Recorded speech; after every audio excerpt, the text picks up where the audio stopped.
लड़ाई हिंदू मुस्लिम तो हम बना ही नहीं रहे हैं। यह लड़ाई विदेशी आक्रांता वर्सेज भारतीयता की है। हमारे पूर्वजों ने तुम्हें पाकिस्तान रूपी टुकड़ा दे दिया, पाकिस्तान रूपी एक तुम्हें देश दे दिया, बांग्लादेश हो गया और अफगानिस्तान हो गया इसी से टूट के, और तुम हमारे मंदिर नहीं दे सकते।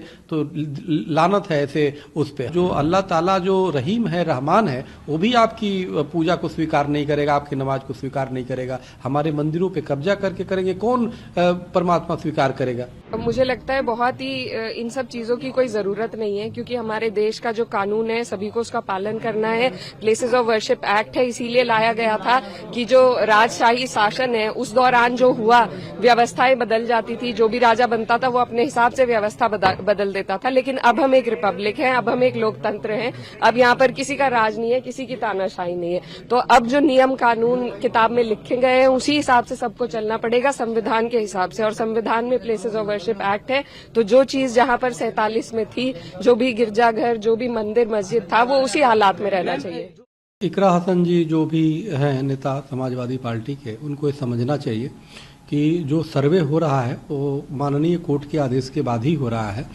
उनको हिंदू पक्षकारों को या हिंदुओं को जो या हिंदू संगठनों को जो नसीहत दे रही हैं कि वो संविधान को क्यों नहीं मान रहे हैं, तो भाई संविधान को मानने तभी तो कोर्ट में जा रहे हैं।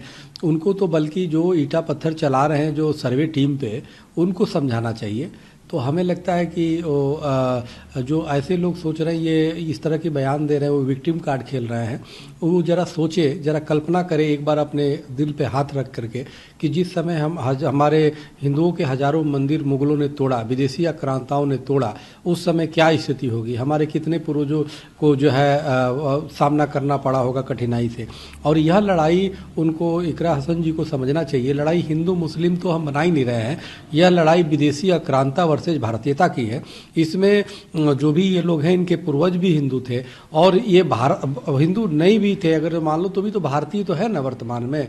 तो ये विदेशी आक्रांताओं का साथ क्यों दे रहे हैं। और वर्तमान में जो सर्वे टीम को, यानी कोर्ट के आदेश को नहीं मानता, सर्वे टीम पे जो पत्थरबाजी करता है, वो कहीं ना कहीं वो विदेशी लुटेरों को, विदेशी आक्रांताओं को महिमा मंडित कर रहा है, जो एक गलत है, दुर्भाग्यपूर्ण है। हमें लगता है कि उनको औरंगजेब का साथ छोड़ना चाहिए, मुगलों का साथ छोड़ना चाहिए और भारतीयता का साथ देना चाहिए, कानून का साथ देना चाहिए, और जो सर्वे या जो कोर्ट कह रहा है उसको बात को मानना चाहिए। तो स्वामी जी, सवाल ये हो कि जब सर्वे टीम जाती है, पथराव हुए, सारी चीजें हुई, लेकिन जहां पर मस्जिद है वहीं पर मंदिर क्यों चाहिए? नहीं, जहाँ पे मंदिर है और मस्जिद बना है वहाँ पे वो किया जा रहा है। अब राम मंदिर का सर्वोच्च न्यायालय द्वारा निर्णय आया, निर्णय होने के बाद 5 एकड़ जमीन उनको मुस्लिम पक्षकारों को मिला। तो आप बताइए, क्या कोई वहाँ पे दावा कर रहा है क्या कि 5 एकड़ जमीन की खुदाई करो? तो इसलिए मस्जिद से एतराज नहीं है। मस्जिद तो आप जितने, अरे जिस हिंदू राजा ने सबसे पहले केरल में मस्जिद के लिए जमीन दिया, उस हिंदुओं पे शंका करते हो।